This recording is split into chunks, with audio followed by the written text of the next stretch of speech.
So growing up, I was a massive pro wrestling fan. I've always been a pro wrestling fan. And so I got to a point where I was like, all right, I kind of want to try a bit of pro wrestling for myself.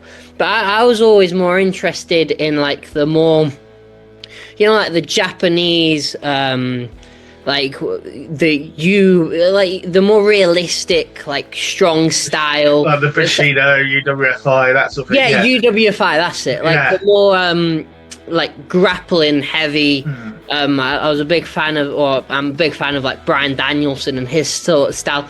And so, and I remember always hearing Jim Ross say, "Oh, catch can style," like when he was wrestling. So I was like, "Oh, what's this catch can?"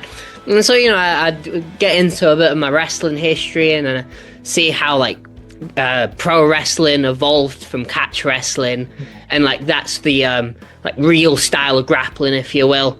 So like, all right, this is something I want to do. And I was in Hong Kong at the time because that's where my dad lives.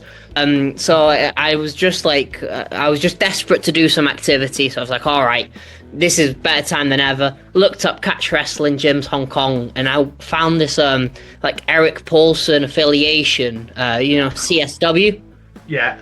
And so I found one of their gyms, and it's called Core Combat in Hong Kong. Started off there, and then just fell in love with the grappling straight away. I actually did end up doing a pro wrestling like session, but I was like, no, you know what? I actually much prefer the grappling, so just stuck with it from there.